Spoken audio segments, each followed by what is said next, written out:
Hello, everyone, and welcome back. Today, we're going to talk about Mr. and Mrs. Smith. This is the story of John Smith and Jane Smith, a married couple. Jane believes that John works for a construction company, while John believes that Jane is a software engineer.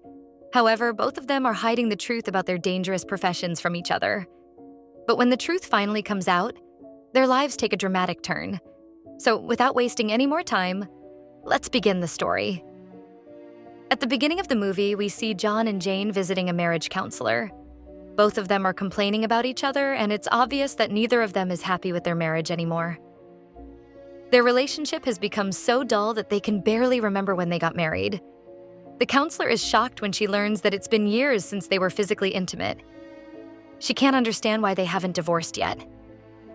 Wanting to understand their relationship better, the counselor asks them where they first met.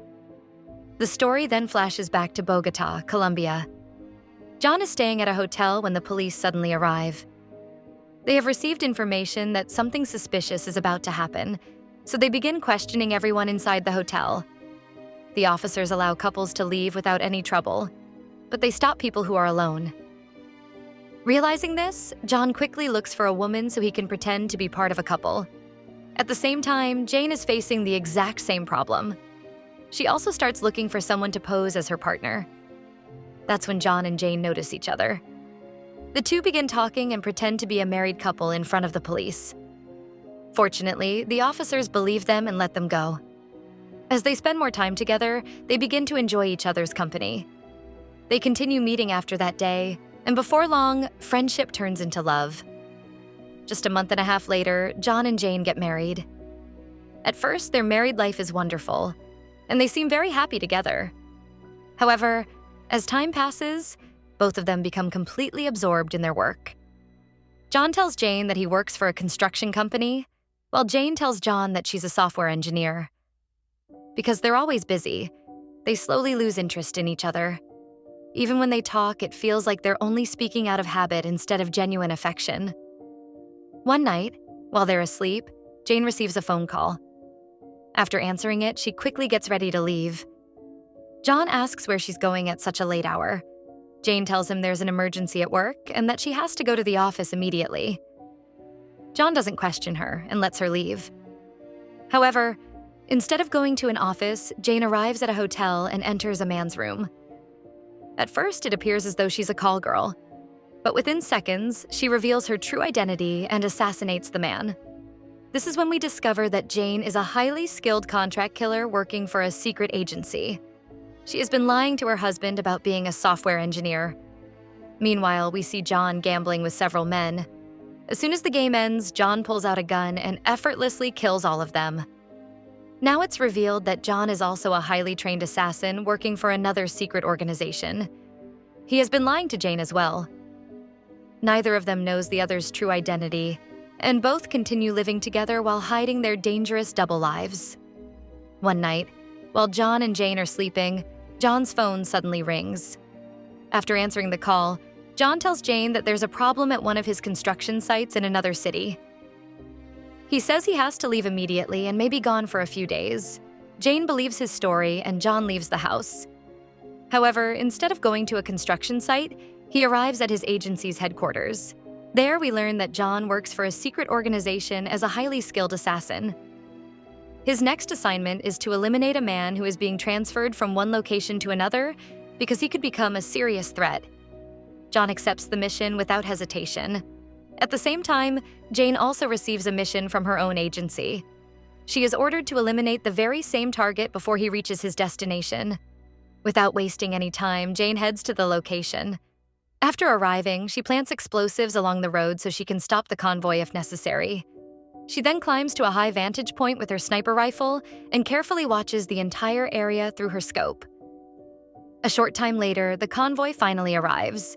As Jane observes the scene, she notices another person nearby, but because of the distance, she can't recognize who it is.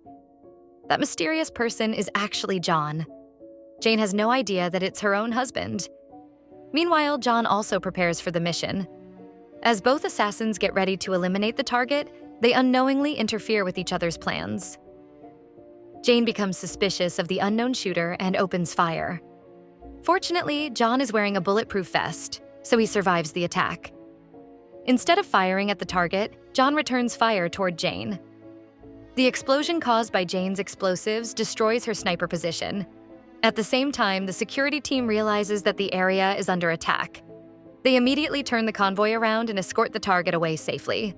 As a result, the mission fails for both John and Jane. Disappointed, they both return to their respective agencies. Jane's boss is furious because she has never failed a mission before. Her superior orders her to kill the target within the next 2 days, warning that if the target survives, their entire organization could be exposed. Meanwhile, John returns to the mission site to investigate what went wrong. There, he finds a damaged laptop that was left behind during the operation. He takes it back to his agency and has it repaired. After the laptop is restored, John discovers important information stored inside it. The evidence points directly to Jane's organization. At that moment, John begins to suspect that the mysterious assassin from the mission was Jane. He carefully reviews the information and compares it with everything he knows about her. On the other hand, Jane also starts reviewing the surveillance footage from the failed mission. She studies the unknown shooter's movements very carefully. Although she can't clearly see his face, his fighting style and behavior seem strangely familiar. For the first time, Jane begins to suspect that the mysterious assassin might actually be John. Jane returns home to confirm whether her suspicion is true. She prepares a drink for John, acting as if everything is completely normal. But after discovering the information on the laptop, John no longer trusts her. He suspects that Jane may have poisoned the drink, so instead of drinking it, he quietly pours it into a flower pot. Jane notices this immediately and realizes that John is already suspicious of her. A few moments later, John walks over to Jane and starts talking to her. While talking, he deliberately knocks the bottle onto the floor. Jane quickly bends down to pick it up, and John understands that she is being extremely cautious. At that moment, both of them realize the truth. They finally understand that each of them is a professional contract killer. Neither of them trusts the other anymore. Without saying a word, they secretly go into separate rooms and take out their weapons. John slowly begins searching the entire house for Jane. Suddenly, he hears the sound of a car starting outside. He realizes that Jane is trying to escape, so he immediately runs after her. As he chases her, a gunshot is suddenly fired. Jane is shocked that John actually fired at her. She never imagined he would pull the trigger. John catches up with her and says, "I don't want to fight. I just want to talk to you." But Jane refuses to listen. John even jumps onto the hood of her moving car, repeatedly asking her to stop so they can talk. Instead, Jane suddenly slams on the brakes and throws John off the car. She drives away, leaving him behind. After escaping, Jane goes to meet the members of her agency. She tells them that John now knows everything. Her team immediately begins removing all of their weapons, equipment, and evidence from the safe house. Meanwhile, John heads to Jane's office to gather more information. As soon as Jane's team learns that John is coming, they start deleting all of their records and quickly evacuate the building. When John arrives, he points his gun at Jane and orders her to stop. However, Jane keeps running. She knows John won't shoot her. But to her surprise, John actually fires several shots. Even then, Jane manages to escape safely. John becomes frustrated and shouts, "Why are you running? I just want to talk to you."